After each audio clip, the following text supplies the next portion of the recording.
अस्सलाम वालेकुम viewers, welcome to the show खेल की आवाज़। मैं हूं आपका होस्ट हसन चगताई। आप मेरे थोड़े कैजुअल आउटफिट से थोड़ा परेशान होंगे क्योंकि मैं इस वक्त स्टूडियो में नहीं हूं। मैं ऑस्ट्रेलिया जाने की तैयारी पकड़ रहा हूं। थोड़े से वर्ल्ड कप के मैचेस भी देखने की कोशिश है। पाकिस्तान इंडिया का जो मुकाबला है वो देखने की कोशिश है, और थोड़ा वर्ल्ड कप को वहाँ से ऑस्ट्रेलिया में फॉलो करने का प्लान है। वर्ल्ड कप जैसे कि आप लोग फॉलो कर रहे होंगे, बहुत ही अच्छा स्टार्ट हुआ है। जो राउंड वन था, जो क्वालिफाइंग राउंड था, उसमें ही दो बड़े बड़े अपसेट देखने को मिले हैं। जो मिनोस टीम थी, स्कॉटलैंड और नामीबिया, उन्होंने दो मेजर टीम्स को हरा के एक किस्म का वर्ल्ड कप बहुत इंटरेस्टिंग कर दिया है। और ऑस्ट्रेलिया में जिस तरह फ्लैट और हार्ड ट्रैक्स होते हैं, ट्रैक्स भी वैसे नहीं है बिकॉज अभी वहाँ पर काफ़ी सर्दी है। बनिस्बन यूजुअली ऑस्ट्रेलिया में अब तक गर्मी स्टार्ट हो जाती है, लेकिन टेम्परेचर कूल है। ड्रॉप इन विकेट्स हैं, वहाँ पर बारिश काफ़ी हो रही है। मेलबर्न में बहुत सी बारिश हो रही है, और पाकिस्तान और इंडिया का जो अक्टूबर 23 को मुकाबला है, उसमें भी इम्कान है कि बारिश हो और शायद मैच स्टार्ट ही ना हो सके। लेकिन फिंगर्स क्रॉस के वो मैच हो। आज हम थोड़ी सी डिस्कशन करेंगे वर्ल्ड कप इन जनरल जैसा स्टार्ट हुआ है। सबसे पहले बात कर लेते हैं, जैसे हमने स्क्वाड्स की डिस्कशन की थी अपने लास्ट शो में, कि क्या हो रहा है वर्ल्ड कप के अंदर। अभी जिस तरह ये क्वालिफाइंग राउंड है, ऐसा लग रहा था कि श्रीलंका और वेस्ट इंडीज जो है अपने अपने ग्रुप से जीत के टॉप करेगी, और उसके बाद नामीबिया, नेदरलैंड्स और आयरलैंड, स्कॉटलैंड में से भी कोई भी सेकंड पे एंड अप करेगा। लेकिन अपसेट पे अपसेट होता रहा है, और पूरा टेबल और पूरा पूल खुल गया है। सबसे बड़ा अपसेट जो हुआ, जैसे कि आप जानते हैं, श्रीलंका आ रहे थे मोमेंटम पकड़ के एशिया कप हरा के, जिसमें उन्होंने पाकिस्तान को हराया, इंडिया को हराया और एशियन चैंपियंस बने। एक मोमेंटम था टूर्नामेंट में जाते हुए। ऐसा लग रहा था कि श्रीलंका जो है बहुत इजीली क्रूज कर जाएगा सुपर 12 में। ऐसा ना हो सका। पहले ही वर्ल्ड कप के मैच में जो नामीबिया और श्रीलंका के खिलाफ खेला गया, उसमें श्रीलंका को अपसेट हुआ कि नामीबिया ने क्लिनिकल परफॉर्मेंस दे के श्रीलंका को 55 रन से हराया। इस मैच की थोड़ी बात कर लेते हैं, लेकिन बात करने से पहले हम हाइलाइट्स देख लेते हैं। हाइलाइट्स के बाद इस मैच पे थोड़ी डिस्कशन करेंगे। Let's watch the highlights. जैसा कि आपने हाइलाइट्स देखी, श्रीलंका शेल शॉक्ड। उन्हें उम्मीद नहीं थी कि वर्ल्ड कप के पहले ही मैच में उन्हें एक नामीबिया, जो कि फुल टेस्ट नेशन नहीं है, वो मात दे देगी। श्रीलंका ने अच्छा स्टार्ट किया, बॉलिंग कर रहे थे। ऑलमोस्ट नामीबिया को 76 पे उनके 4 थे। उनके जो मेजर टॉप ऑर्डर था वो बैक इन द हट था। 91 पे 5 किए हुए थे, और 93 पे जब उन्होंने डेविड वीजा को आउट किया, जो उनके मेन लोअर ऑर्डर हिटर हैं, दुनिया भर में लीग्स खेलते हैं, ऐसा लगा कि शायद ये वन वे मैच होगा और इजीली जो है श्रीलंका अपने नाम ये पॉइंट्स करेगी। मगर ऐसा ना हो सका। उनके लोअर ऑर्डर जे स्मिथ ने 16 बॉलों में आके 31 किया, और जैन फ्राइलिंग ने 44 किया 28 बॉलों में, और नामीबिया का टोटल ले गए 163 फॉर 7, जो कि एक रिस्पेक्टेबल टोटल है। आपको याद रहे, Australian conditions are very different than Asian conditions. वहां पर बॉल सीम होता है, और जब घास छोड़ा होता है तो बाउंस भी मिलता है। So bowlers are always in the game, और ग्राउंड भी बड़े हैं बनिस्बन। अगर आप दूसरी कंट्रीज के ग्राउंड देखें, उनकी जो बाउंड्रीज हैं वो अंदर होती हैं। इस जगह पे हमें देखने को मिल रहा है इस वर्ल्ड कप में कि बाउंड्रीज जो है वो अच्छे साइज की हैं। तो अगर आपने प्रॉपर हिट नहीं किया तो कैच होने के बहुत इम्कान है, और ऐसी गेम इस गेम में यही हुआ। श्रीलंका की बॉलिंग अगेन, महीश दीक्षाना जो उनके मिस्ट्री स्पिनर, उन्होंने अच्छी गेंदें की। दुश्मन चमेरा जो कि कम बैक कर रहे थे, इंजरी के बाद आए, वो थोड़े एक्सपेंसिव रहे। 4 ओवर में 39 रन दे के 1 विकेट ली। प्रमोद लेंगामागे, उन्होंने 2 विकेट ली, वो भी एक्सपेंसिव रहे। चमिका करुणारत्ने, वो भी एक्सपेंसिव रहे। और हसरंगा, जिन पे वो काफी रिलाय करते हैं, उनको बहुत सेंसिबली खेला नामीबिया ने, सिर्फ उनको 27 रन लेके 1 विकेट दी। अब बात करते हैं श्रीलंका की बैटिंग की। इंटरेस्टिंग बात यह है, यहां पर बॉल सीम कर रहा था, बॉल निप कर रहा था, और जो पेस है नामीबिया के बॉलर्स की, वो बड़ी टीजिंग पेस है कि वो बॉल ना ज्यादा पेस पे करते हैं, ना ज्यादा वो इतने स्लो हैं। और वो जब बॉल सीम पे हिट हो रही थी तो वो राइट लेफ्ट जा रही थी, और उसने श्रीलंका टॉप ऑर्डर को प्रॉब्लम दी। आते ही उन्होंने निसंका, कुशल मेंडिस, जिनका कुशल मेंडिस का वैसे outside of Asian condition record इतना अच्छा नहीं है, ये अच्छी अपॉर्चुनिटी थी उनके पास, लेकिन वो ना उसको चेंज कर सके। उसके बाद धनंजय डिसिल्वा, वो भी जल्दी आउट हो गए। और वो जो ओवर था उधर शिकोंगो का, जिसमें उसने 2 बॉलों पे 2 विकेटें ली, उसे गेम एकदम से ओपन कर दी। श्रीलंका जब 4 for 40 हुए 6.3 में, तब भी लग रहा था शायद राजपक्षा आके या उनका लोअर ऑर्डर, जो हमने बहुत सा देखा है एशिया कप में, उन्हें रिकवर करके मैच जिताए, कि शायद वो जिता सकें। Because again Namibia is not known कि बहुत lethal उनकी bowling है, मगर they're smart bowlers. David Visa जो कि दुनिया भर में लीग्स खेलते हैं, उन्होंने बहुत अच्छी बॉलिंग की, 4 ओवर 16 रन 2 विकेटें. बेन चिकोंगो 3 ओवर 22 रन 2 विकेटें, और जैन फ्राइलिंग 4 ओवर 26 रन 2 विकेटें. और श्रीलंका को डोमिनेंटली नामीबिया ने हराया. और ऐसे मैचेस होने का इंटरेस्टिंग ये है कि आपको लग रहा है और पता चल रहा है कि gap between the associate nations and test playing nations, T20 में वो गैप कम होता हुआ नजर आ रहा है. बिकॉज क्रिकेट इतने 20 ओवर है, कोई भी टीम मोमेंटम जिसके पास हो, जिसका एक बैट्समैन इंपैक्ट प्लेयर अच्छा खेल जाए, एक बॉलर अच्छी बॉलिंग कर जाए, वो गेम बना सकता है अपनी टीम के लिए. टेस्ट मैच और ओडीआई में लंबा खेलना होता है, तो उस जगह पे जो टेस्ट प्लेइंग नेशन होती है, उन्हें एक्सपीरियंस होता है, वो हमेशा फेवरेट रहती हैं और यूजुअली वो जीत जाती हैं. मगर T20 के अंदर because these players are playing leagues all around the world और काफी प्रैक्टिस कर रहे हैं T20 की, तो जो टेस्ट नेशंस है वो इजी नहीं ले सकते इनको, और नामीबिया ने शो किया श्रीलंका को. तो ये था जी पहला मैच. नामीबिया ने वर्ल्ड कप बहुत इंटरेस्टिंग स्टार्ट किया, पहला मैच जीते. उसके ही अगले दिन ग्रुप बी में एक और अपसेट हुआ, और मैं ग्रुप ए की बात करना चाहूंगा. यूएई नेदरलैंड्स का भी बड़ा कड़ाके का दूसरा मैच हुआ था, जिसमें यूएई ने 111 स्कोर किया था और नेदरलैंड्स सिर्फ एक बॉल रिमेनिंग से जीती थी. ऑलमोस्ट यूएई ले गई थी, बट यूएई की स्लॉपी फील्डिंग और थोड़ी सी उस वक्त बॉलिंग में लैक ऑफ डिसिप्लिन की वजह से नेदरलैंड्स ने वो मुकाबला मारा, मगर दोनों टाइट मैच थे.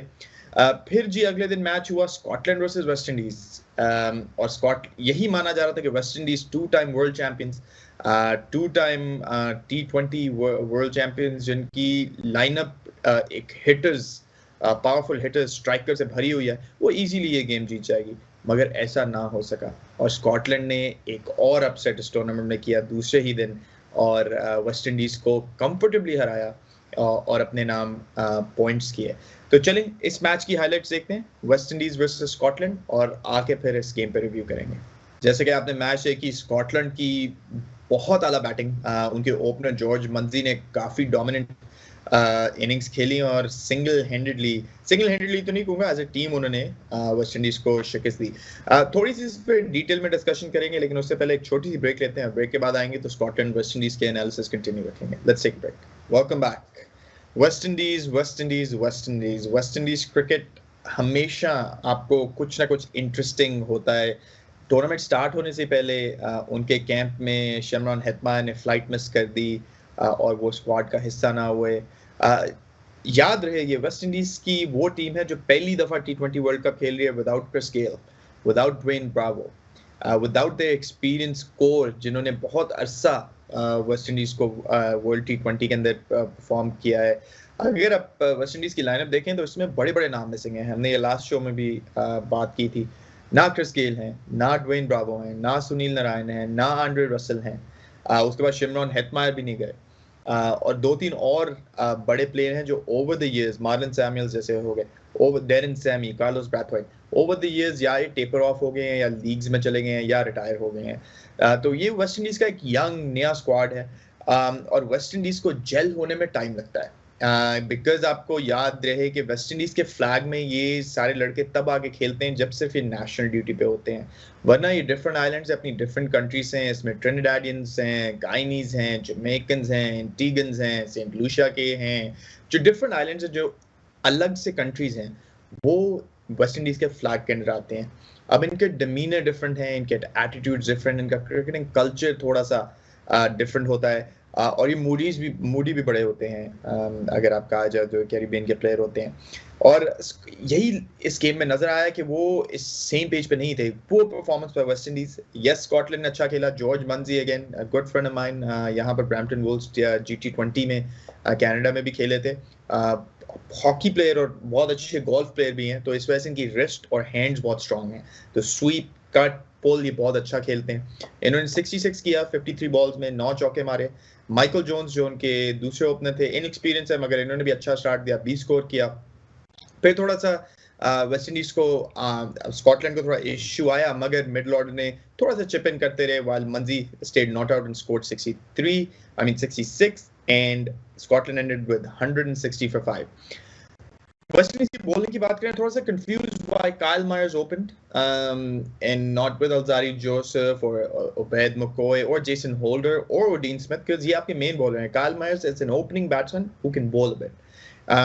So that was surprising.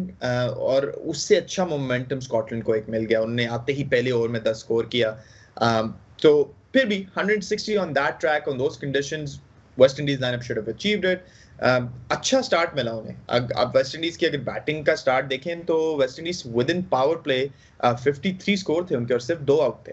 दूसरी विकेट पावर प्ले के ऑलमोस्ट खत्म होने के एंड पे गिरी, तो ऐसा लगा था कंफर्टेबली जीतेंगे, बिकॉज उसके बाद भी बहुत बैटिंग अभी पड़ी हुई थी with Pooran, Brandon King, Shamarh Brooks, Rovman Powell, all power hitters. अच्छा सीपीएल खेलते हुए आ रहे हैं, मगर they batted really poorly. Kyle Mayers, Evin Lewis की पार्टनरशिप के बाद ब्रेंडन किंग ने 17 किया और उसके बाद सिंगल डिजिट्स चलते रहे जब तक जेसन होल्डर नहीं आया. उन्होंने एंड में 38 स्कोर करके थोड़ा सा रिस्पेक्टेबल टोटल किया, वरना West Indies under 100 bowled out होने वाली थी. Kudos to Mark Watt, off left arm spinner, अच्छा क्रीज का इस्तेमाल करते हैं. पेपर अपने साथ लेके आए हुए थे. बैट्समैनों के वीक पॉइंट्स, 3 विकेटें ली उन्होंने, 4 ओवर करके 12 स्कोर दिया और 3 विकेटें ली. ब्रैड व्हील 4 ओवर करके 32 रन देके 2 विकेटें ली.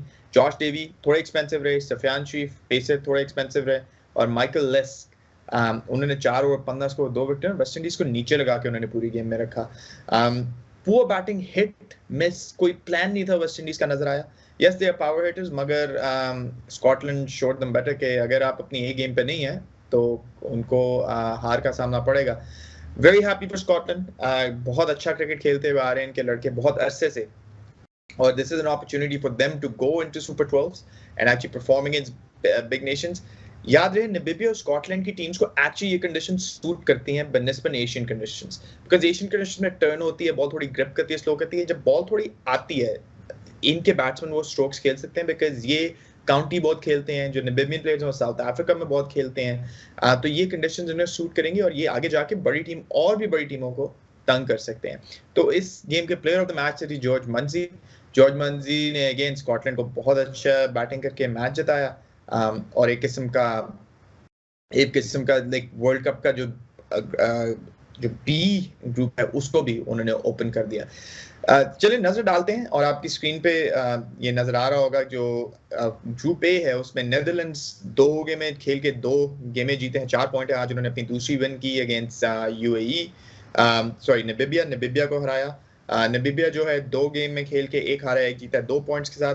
श्रीलंका तीसरी पोजीशन पे है, वो उन्होंने भी आज एक गेम जीती, यूएई को बहुत कंफर्टेबली हराया, रन रेट अपना थोड़ा प्लस में किया, लेकिन वो अभी भी तीसरी पोजीशन पे है because Namibia and Netherland both have a better run rate. दूसरे ग्रुप में स्कॉटलैंड लीड कर रहे हैं. जिम्बाब्वे ने आयरलैंड को हराया, बहुत अच्छी गेम खेली. उसमें Sikandar Raza, kudos to him, he is 40 years old. उन्होंने गेम अपनी टोटल डेवलप की है, टोटल ट्रांसफॉर्म किया अपने आप को, और वो एक किस्म के बहुत कंप्लीट क्रिकेटर नजर आते जा रहे हैं अपने towards the Twilight of the career.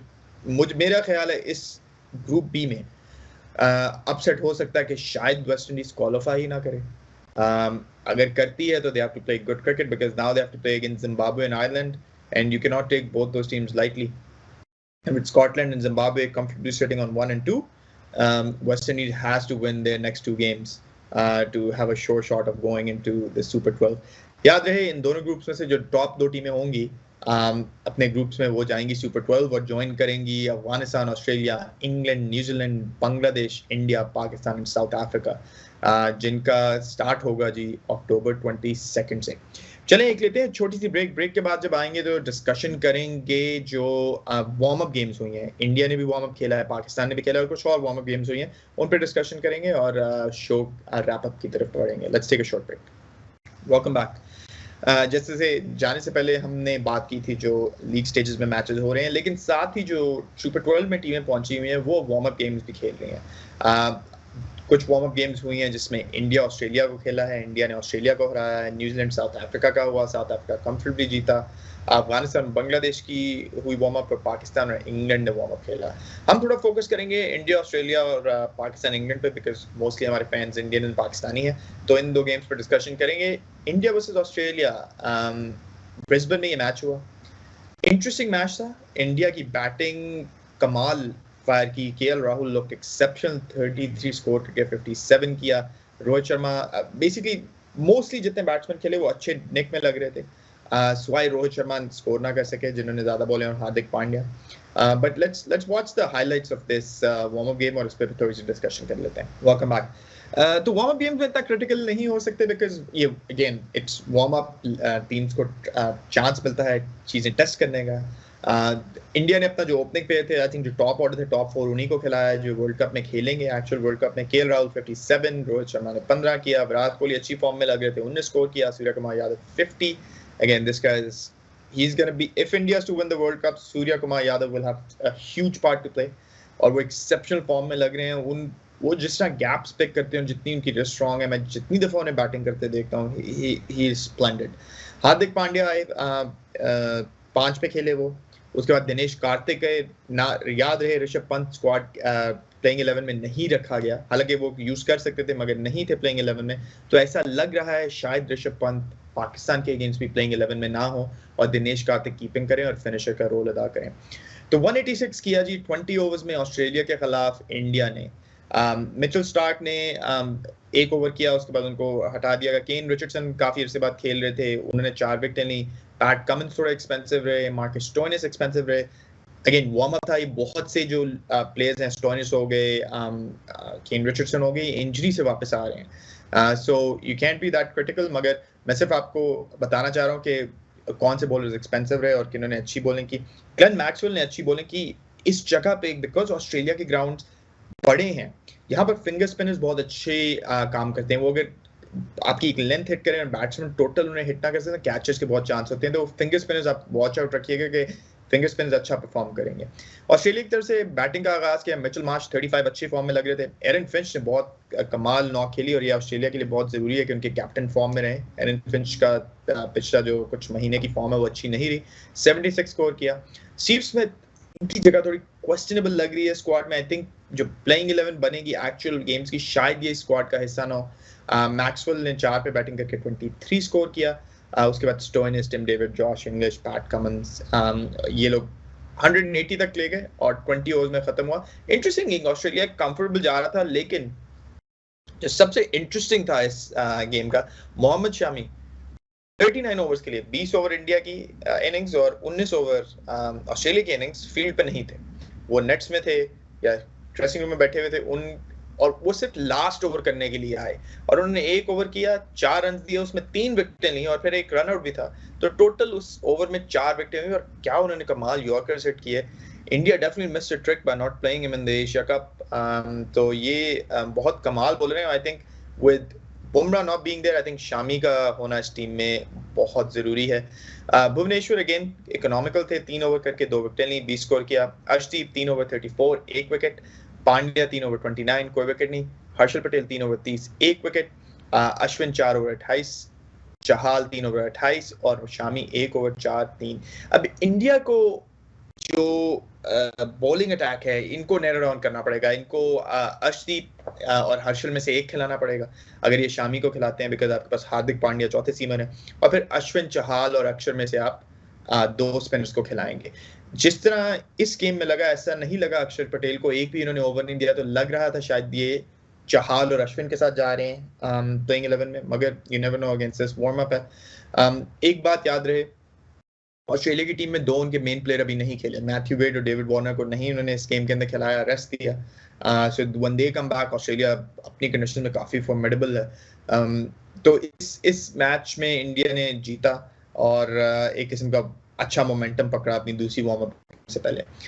दूसरी तरफ इसी दिन एक और वार्म अप मैच हुआ. वो थोड़ा कंट्रास्टिंग मैच था जिसमें पाकिस्तान और इंग्लैंड ने खेला. पाकिस्तान ने भी अपने कुछ मेन प्लेयर्स को रेस्ट कराया. हारिस रऊफ, मोहम्मद रिजवान और बाबर आजम इस गेम में नहीं खेले. शादाब ने लीडरशिप की और ये मैच जो था इंग्लैंड के खिलाफ खेला गया और इंग्लैंड ने कंफर्टेबली जीता. चलें इसकी हाइलाइट्स देखते हैं और जब हाइलाइट्स के बाद आएंगे तो फिर हम थोड़ा इस पर डिस्कशन करेंगे कहाँ पाकिस्तान को इम्प्रूव करने की जरूरत है और कहाँ पर उनका स्ट्रॉन्ग पॉइंट है. Let's watch the highlights. Welcome back. इस गेम में पाकिस्तान और इंग्लैंड में ब्रिस्बेन में ही खेला जिधर इंडिया ऑस्ट्रेलिया का मैच हुआ था. विकेट ट्रू थी, विकेट अच्छी थी. इंग्लैंड ने ये गेम आसानी से 14 ही ओवर में चेज किया. 19 ओवर का मैच हो गया था due to rain. Shan Masood ने ओपन किया पाकिस्तान के लिए, अच्छा स्टार्ट दिया. 22 अच्छे लग रहे थे वो बैकफुट के ऊपर. बॉल जब शान मसूद किसके लिए, जब बॉल आ रही होती है बाउंसी ट्रैक्स पे वो अच्छा खेलते हैं. वो थोड़ा फंसते हैं जब विकेट थोड़ी स्लो बिकॉज उनको पेस बनानी पड़ती है। तो 22 बॉलों में उन्होंने 39 किया, 7 चौके मारे। हैदर अली ने ओपन किया, अगेन वो कुछ अच्छी हिटिंग खेलते हैं लेकिन then he gives it away. 18 run किए 16 बॉलों में। शादाब खान जो कप्तानी कर रहे थे बाबर आजम की एब्सेंस में इस गेम में, वो नंबर 3 पे आए, 14 बॉलों में 14 किया। इफ्तिखार अहमद अनलकी रहे, रन आउट हुए, 18 बॉल में 22 किया। Khushdil Shah, I feel bad for him, unlucky, पहली ही बॉल पे आउट हुए। आसिफ अली अच्छी बैटिंग कर रहे थे मगर वो भी रन आउट हो गए, again unlucky. Mohammad Nawaz 10 score किया। मोहम्मद वसीम ने अच्छी नीचे से हिटिंग की और शो किया कि वो एज ऑलराउंडर का स्पॉट डिजर्व करते हैं इसमें। I think he should definitely play. उन्होंने 16 बॉलों में 26 करके पाकिस्तान को एक रिस्पेक्टेबल टोटल दिया ऑफ 160। बॉलिंग में इंग्लैंड ने काफ़ी बॉलर ट्राई किए, वो एटलीस्ट उन्होंने कोई 8 बॉलर ट्राई किए, हर किसी को 2-2 3-3 ओवर दिए। सिर्फ क्रिस जॉर्डन ने अपना स्पेल पूरा किया जो कि थोड़ा एक्सपेंसिव है मगर they were trying different tactics. England जब बैटिंग करने आई तो शुरू के अंदर ही शाहीन ने ओवर किए और अच्छा किया, शाहीन को 2 ओवर करवाए, वार्म अप रखा उसको, and now he is looking match fit. अगला वार्म अप भी खेलेंगे ताकि इंडिया से पहले थोड़े से ओवर्स उनके अंडर द बेल्ट हों। लेकिन इंग्लैंड ने टोटल डोमिनेंट बैटिंग की। स्टोक्स ने काफ़ी मारा, लियम लिविंगस्टन ने काफ़ी मारा, हैरी ब्रुक ने काफ़ी मारा, सैम करन ने काफ़ी मारा, हमारे स्पिनर्स को अच्छी खासी पिटाई हुई, हसनैन की अच्छी खासी पिटाई हुई। लेकिन एक चीज़ जो पाकिस्तान की इस वार्म अप गेम में आइडेंटिफाई हुई, मिडिल ऑर्डर तो चलो हम सबको पता है वीक है, इनकी फील्डिंग वाज टेरिबल। बॉल इनसे रीड नहीं हो रहा, हाथों में मिस फील्ड हो रही है। Haider Ali needs to improve his fielding significantly as a young cricketer, that's not on. हमारी fielding one of the weakest मुझे तो लग रही है इस टूर्नामेंट में। आई डोंट नो क्या हो रहा है, क्या तो फील्डिंग पे काम नहीं हो रहा या प्रैक्टिस या कंडीशंस नहीं है, but it was terrible fielding. अगर ये वर्ल्ड कप में ऐसे ही फील्डिंग करते हैं, it's going to be hard to win. So Pakistan has a lot of areas to cover. Again, हार जीत पे आप नहीं जा सकते बिकॉज ये वार्म अप गेम है। पाकिस्तान के 3 मेन प्लेयर नहीं खेले जिसमें हारिस रऊफ जो मेन अटैकिंग बॉलर हैं और 2 आपके मेन बैट्समैन जो आपको रन्स करके दे रहे हैं।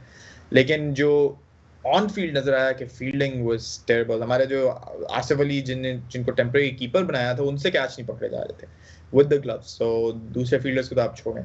तो Pakistan is a lot to improve. अब वार्म अप है पाकिस्तान का अफगानिस्तान के खिलाफ कल।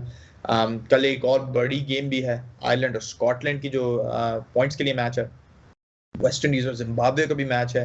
इंडिया और न्यूजीलैंड खेलेंगे वार्म अप। तो काफी क्रिकेट हो रहा है और ऑस्ट्रेलिया एक किस्म का क्रिकेट सेंटर लग रहा है बिकॉज वुमेन्स बीबीएल भी हो रहा है, उधर वर्ल्ड कप भी हो रहा है, तो काफी नजरें सिर्फ ऑस्ट्रेलिया में ही है। और ऐसा लग रहा है कि ये वर्ल्ड कप काफी इंटरेस्टिंग होने वाला है। होपफुली वेदर इंटैक्ट रहे, कोई रेन इफेक्टेड गेमें ना हो, बिकॉज रेन इफेक्टेड से टीमों को अपॉर्चुनिटी नहीं मिलती टू फुली आइडेंटिफाई देमसेल्व्स। और उस वजह से कई दफ़ा एक पॉइंट कहीं इधर उधर हो जाए वर्ल्ड कप में तो रैंकिंग्स का थोड़ा सा पॉइंट्स टेबल पे थोड़ा सा इश्यू आता है। तो आज के शो के लिए इतना ही। नेक्स्ट वीक आपको आएंगी हाइलाइट्स आएंगी, मैं थोड़ी वीडियोस भी रिकॉर्ड करूंगा ऑस्ट्रेलिया से और इंशाल्लाह क्रिकेट पे डिस्कशन जारी रहेगी। मे the best team win in the world cup, but this world cup is for sure looking exciting. तब तक के लिए अल्लाह हाफ़िज़।